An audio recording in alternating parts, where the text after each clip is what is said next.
Hello guys, welcome to our channel life with books. तो हम लोग शुरू कर रहे हैं नमक स्वादानुसार बुक की सेकंड चैप्टर की, जिसको लिखा है निखिल सचान जी ने। और सेकंड स्टोरी का नाम है हीरो। तो चलो शुरू करते हैं। जल्दी जल्दी चैनल को सब्सक्राइब करना, वीडियो को लाइक करना और शेयर भी कर देना, ताकि आपके सारे दोस्त भी मेरी वॉइस में पूरी बुक रीड कर पाएँ। तो चलो शुरू करते हैं। हीरो। मैंने पहली बार उसे जुहू में एक चाय की दुकान पर देखा था।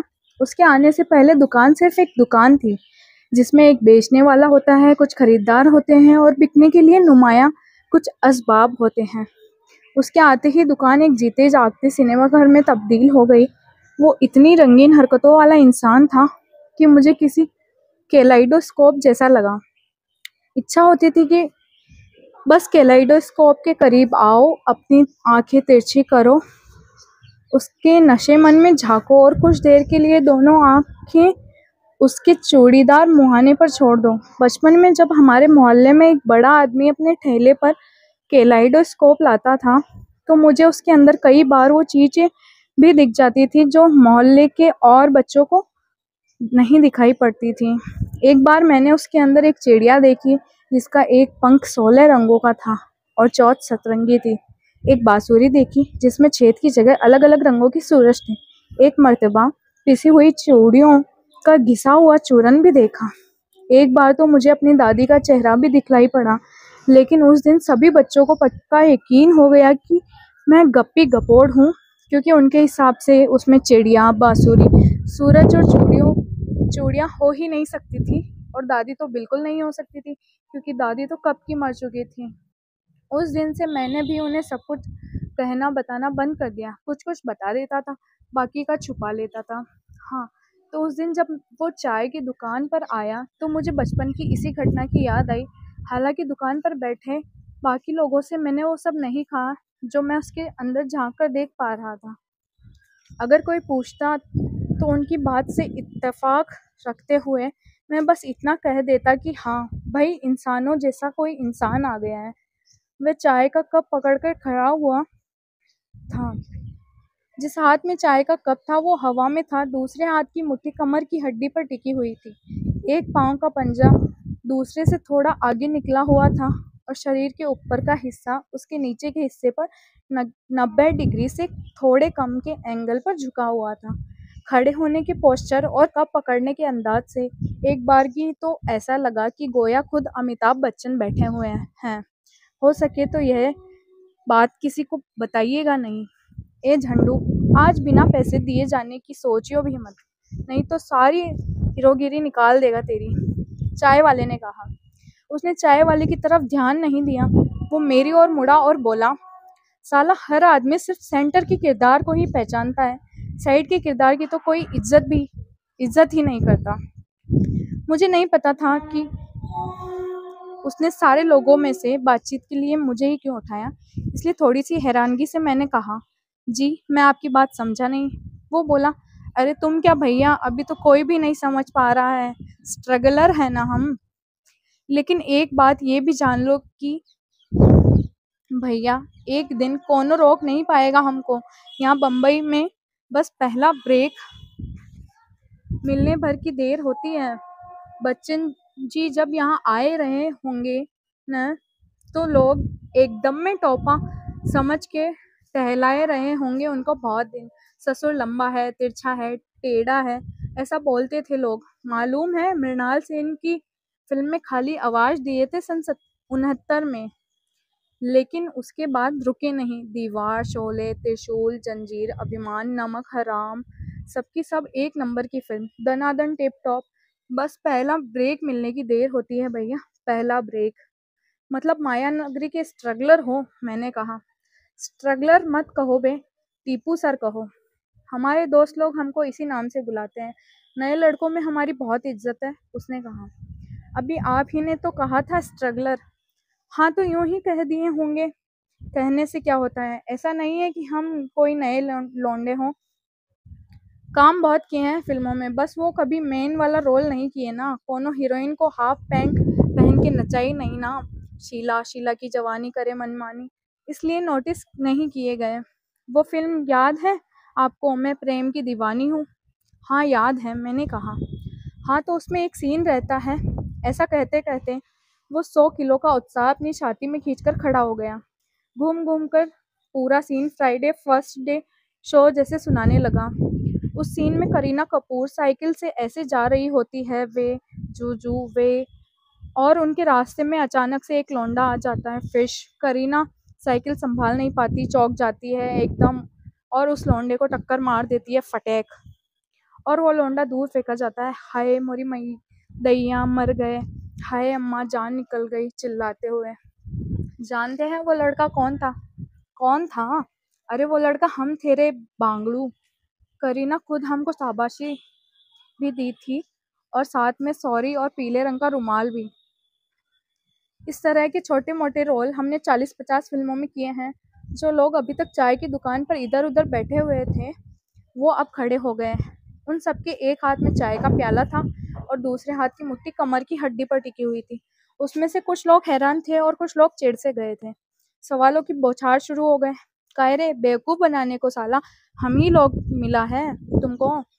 कभी अनिल कपूर के साथ भी काम किया है क्या रे? सुने हैं अमिताभ असल में उससे भी ज्यादा लंबे हैं जितना टीवी पर दिखाई देता है। करीना से तुम्हारा बात भी हुआ था या खाली टक्कर ही मारी थी वो तुमको? अच्छा ये बताओ कि आजकल कोई तगड़ा विलन नहीं आ पा रहा है फिल्म लाइन में? तो अगर कोई आदमी हट्टा कट्टा दिखा दिखता देता है, डायलॉग वगैरह भी सही से दे देता है, तो उसका कुछ चांस है क्या? सवाल उसके आगे ऐसा इकट्ठा करके रख दिए गए थे जैसे कि एक के बाद ऊपर एक 4 ब्रेड टोस्ट गरम करके रख दिए गए हों। एक झटके में माहौल बदल चुका था। शायद अब उन लोगों को भी केलाइडोस्कोप में वो सब नजर आने लगा था जो पहले सिर्फ मुझे नजर आ रहा था। उनमें से किसी को अगर उनमें से किसी को उसके शरीर पे करीना कपूर की छुअन के निशान दिख रहे थे, तो किसी को सच में पुरानी फिल्म का वो सीन याद आ रहा था जिसमें उस लड़के ने शक्ति कपूर और अनिल नागरथ के साथ फाइट सीन किया था, और किसी को वो गाना याद आ रहा था जिसमें वो सैफ अली के पीछे खड़े लौंडों के बीच जब भी कोई लड़की देखो मेरा दिल दीवाना बोले ओले ओले कर रहा था। टीपू अब कुछ देर के लिए सेंटर का किरदार बन चुका था और बाकी के लोग साइड के किरदार बने उसे शिष्ट शालीन चेलों की तरह सुन रहे थे। हम कोई कपूर चोपड़ा या जौहर लोग के खानदान से तो है नहीं, इसलिए हमको यहाँ पैर जमाने में दिक्कत हो रहा है। हाँ, लेकिन ऐसा नहीं है कि हम यहाँ पे एकदम अनाड़ी की तरह चले आए। हमारा बाप बहुत साल फिल्मों में काम किया है, हर तरह का काम, साड़ी पहन के औरत बना है, आग के छल्लों में से कूदा है, सारा कठिन कठिन स्टंट किया है। बात सन 70 की है जब किसी को 2 मोटरसाइकिल वाला स्टंट करना नहीं आता था। एक फिल्म की शूटिंग चल रही थी, बाप हमारा भीड़ में खड़ा था। डायरेक्टर से बोला, साहब आपका हीरो जितना दमदार जानदार है, उस हिसाब से एक मोटरसाइकिल पर आता अच्छा नहीं लगता है। एक मोटर पर तो कोई भी एरा गेरा लौंडा छाप लड़का आ जाएगा, इसको तो 2 मोटरसाइकिल पर आना चाहिए। डायरेक्टर बोला कि अबे झंडू, 2 मोटरसाइकिल पे कैसे कोई आ सकता है? मेरा बाप बोला कि मैं आएगा ना साहब, उसमें ऐसी कौन सी बड़ी बात है? डायरेक्टर सन्न रह गया। काटो तो खून नहीं। उसने बापू को एक येजड़ी मोटरसाइकिल और एक राजदूत पकड़ाई, और फिर उसने ऐसा स्टंट करके दिखाया कि सबके तोते फेल हो गए। और साहब बस दिन से सारा टचनी हीरो लोग ऐसा ही आता है, 2 मोटरसाइकिल पे व्रूम व्रूम व्रूम। अबे लेकिन अजय देवगन ने भी तो फूल और कांटे में वो वाला स्टंट किया था, किसी ने कहा। हाँ तो तुमको क्या लगता है बे कि हम कौन सी फिल्म स्टोरी बता रहे हैं इतनी देर से? पागल प्रेमी आवारा, पागल मजनू दीवाना, अबे फूल और कांटे की ही तो बात कर रहे थे। मेरा बाप बहुत जबर आदमी था, ट्रिक फोटोग्राफर बनने को बम्बई आया था। वो कह वो फिल्म होती थी ना दारा सिंह जी की, जिसमें वो अपनी छाती चीरकर कहते थे जय श्री राम, और उनकी छाती में राम और सीता इस तरह मुस्कुराते मिलते थे। दीपिका चिखलिया और अरुण गोविल की मुस्कान अपने होठों पर ओढ़ते हुए उसने कहा, वो सब स्पेशल इफेक्ट डालना उनको आता था। उसका सबसे फेमस कलाकारी वो था जिसमें एक लड़की अपनी छाती से ट्रेन रोक देती है। मालूम है रामायण में जो एक तीर से 100 तीर निकलता था ऐसे शू करके, कौन डिजाइन किया था? कौन डिजाइन किया था? मेरा बाप। सुनने वालों ने सर ऊपर करके राम और सीता को हाथ जोड़कर प्रणाम किया। आजकल कौन सी फिल्म कर रहा है तुम्हारा बाप? किसी ने हाथ जोड़े हुए पूछा। आजकल कुछ नहीं कर रहा है, अच्छा खासा काम चलता था उसका, लेकिन फिर धीरे धीरे कंप्यूटर आ गया। साला कंप्यूटर और कल का छोकरा लोग बटन दबा दबा के वो कलाकारी करने लगे जो मेरा बाप इतनी मेहनत लगा के करता था। हाँ, तो आजकल टेक्नोलॉजी का दौर है भाई, जो अपडेट नहीं रहेगा वो पीछे छूट ही जाएगा। आज की तारीख में यदि आपको कंप्यूटर का ज्ञान है और आप फास्ट इंग्लिश बोल सकते हैं तो बस कोई नहीं रोक सकता है आपको। किसी ने यूं ही कह दिया। सब लोगों ने उसकी बात से सहमति भी जताई और लोग एक एक करके वो अनुभव बताने लगे जब उनके पड़ोसी के लड़के, भाई, भतीजे, साडू बहनोई ने इसी कला में पारंगत होकर मुंह में रजनीगंधा भर के कदमों में दुनिया कर ली थी। अगर टीपू चिढ़कर बीच में ही उनकी सोच का चालान नहीं काटता तो बहस की गाड़ी आज बॉलीवुड से यू टर्न लेकर बकलोलपुर के लिए निकल लेती। मेरा बाप कलाकार था, वो जोर से चीखते हुए बोला, और ये लोग हैं साले फांटी बात, चूतिया बनाते हैं एक दो कंप्यूटर लेकर। काम से बाहर हो गया। भूखों फिरता रहा, शरीर से मजबूत था तो हीरो लोग का बॉडी डबल बनाने का काम चालू किया। लेकिन नए हीरो लोग का बॉडी डबल भी कहाँ से बनता वो? इन लोगों का बॉडी भी कोई बॉडी होता है? उनके जैसा मेरा बाप दिखता भी तो कैसे? इन लोगों के पेट होता नहीं है, बस छाती ही होती है और पेट के नीचे 6-6 पैक बने होते हैं। जिसके एक भी पैक कम हो वो हीरो क्या घंटा बनेगा? और फिर बाप मर गया क्या तुम्हारा? किसी ने जिज्ञासा से पूछा। इस तरह से ऐसे सवाल पूछना अटपटा और ढीठ तो था ही, लेकिन जैसे आप किसी फिल्म में डूब जाए तो क्लाइमेक्स आते आते उसमें आगे क्या होने वाला है का पता अपने आप लग जाता है, वैसे ही सवाल पूछने वाले को टीपू के बाप के मरने का अंदेशा हुआ होगा। हिंदी फिल्में वैसे भी बहुत क्लीशे होती हैं और कुछ एक हिट फॉर्मूलों पर ही बनती हैं। फॉर्मूला नंबर पता लग जाए तो दी एंड साफ दिखने लगता है। हिंदी फिल्मों की तरह हिंदी फिल्मों के किरदारों की जिंदगी भी काफी प्रिडिक्टेबल होती है। हाँ, मर गया। टीपू ने मनोज कुमार की तरह अपने चेहरे को 3 उंगलियों और एक अंगूठे से ढकते हुए कहा, लेकिन मरते मरते हम भी अपने बाप को वादा किए थे कि बाप सिंह, हम बन के दिखाएंगे तुमको हीरो, और वो भी असली हीरो। फिर हमारा भी डबल बनने वास्ते लोग लाइन लगाएंगे। उसके मरते मरते हम खाए कसम पैदा करने वाले की, और एक बार जो खा लिया कसम पैदा करने वाले की, उसको अपना वादा निभाना ही पड़ता है। मालूम है न कि ये कसम कौन खाया था? मिथुन, सबका भगवान। अब माहौल संजीदा हो चुका था, वैसा ही संजीदा जैसे करण अर्जुन में शाहरुख और सलमान के मरने पर सारा माहौल गमगीन हो गया था, वैसा ही संजीदा जैसे शोले के क्लाइमेक्स में अमिताभ को गोली लगने पर पूरा का पूरा सिनेमाघर संजीदा हो गया था।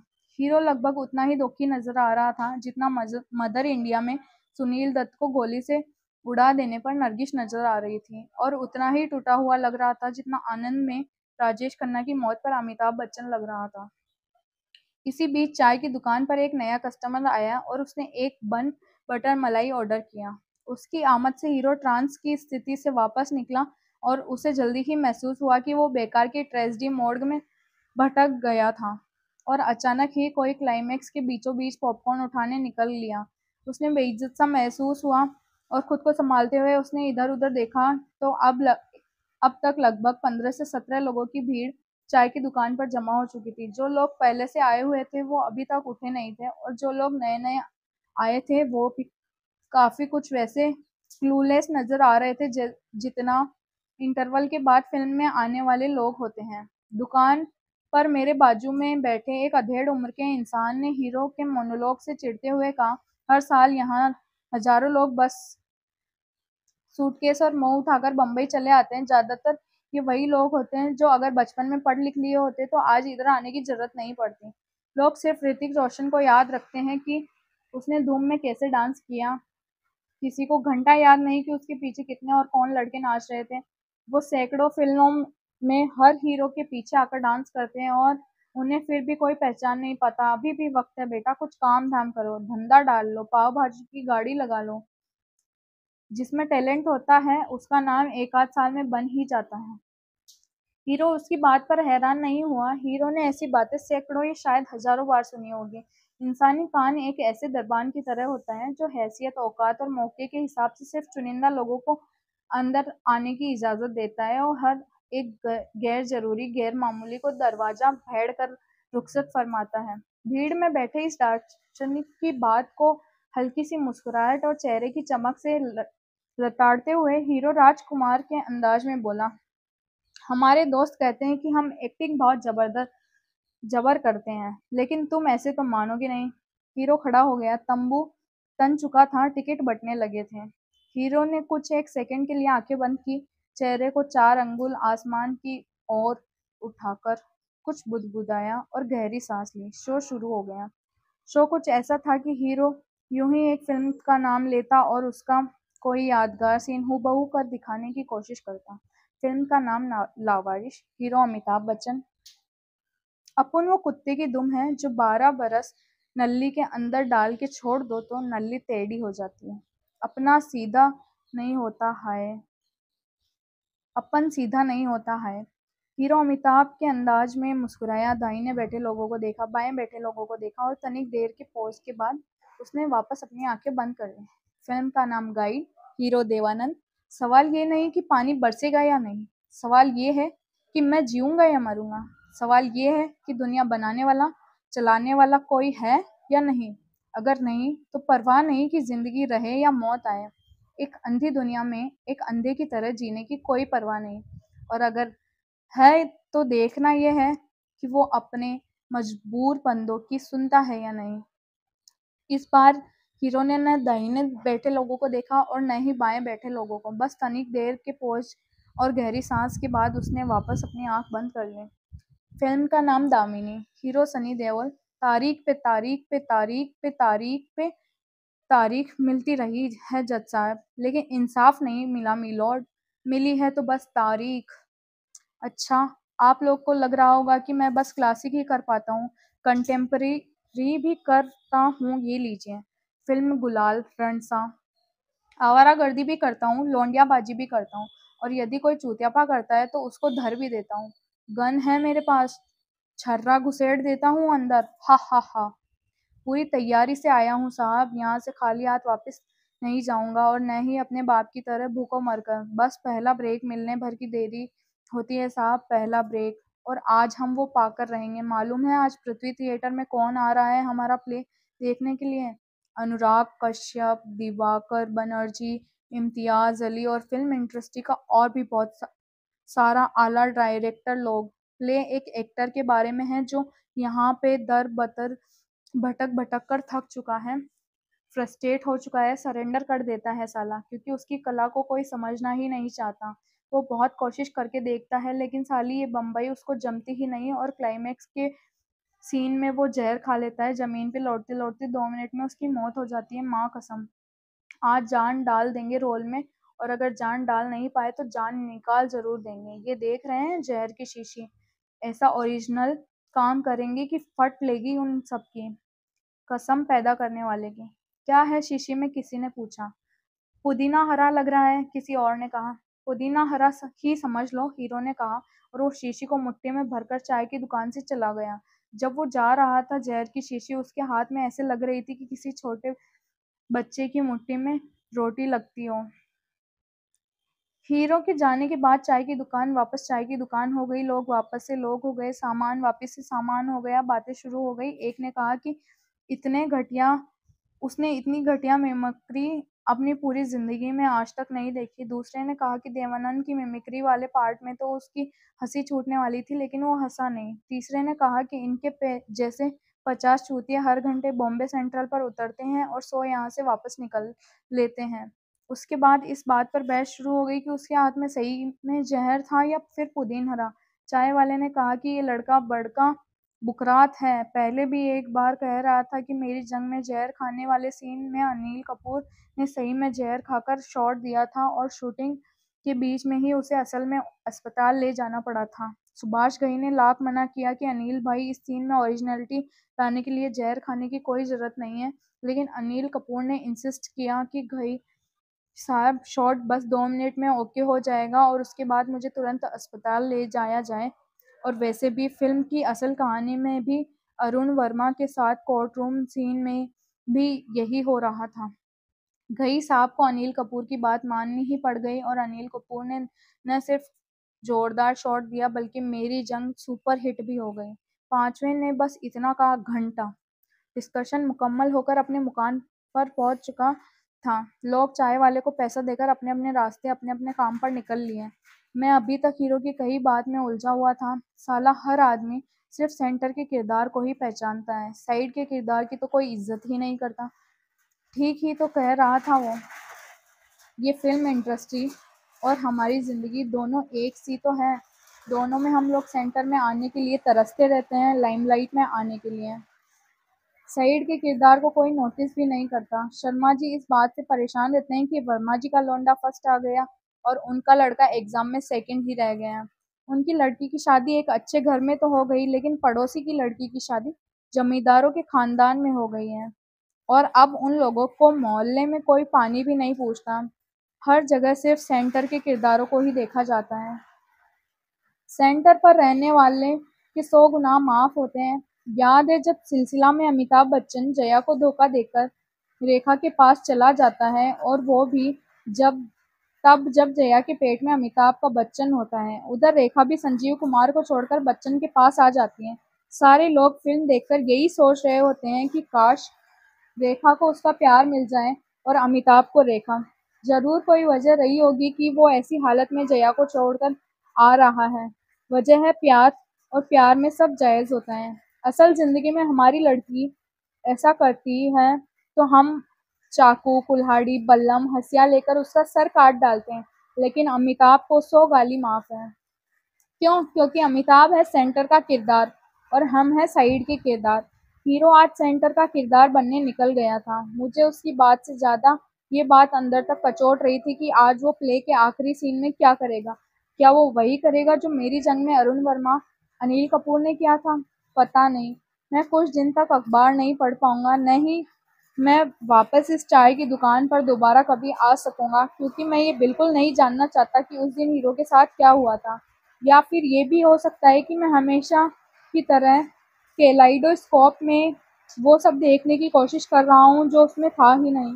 केलाइडोस्कोप में सिर्फ अजीबोगरीब आकार ही होते हैं जिनका कोई मतलब नहीं होता। उसमें चिड़िया, बांसुरी, सूरज और चूड़ियों हो ही नहीं सकती, और दादी तो बिल्कुल नहीं हो सकती क्योंकि दादी तो कब की मर चुकी हैं। अब्स्ट्रैक्ट चीज़ों में मतलब खोजना बेवकूफ़ी होती है। आप भी मत खोजिएगा। सो ये थी हमारी कहानी हीरो। आप लोग इस वीडियो को लाइक कीजिएगा, शेयर कीजिएगा, सब्सक्राइब कीजिएगा, और क्या कमी रही है वो बताइएगा। Thank you. मिलते हैं कल। Bye bye.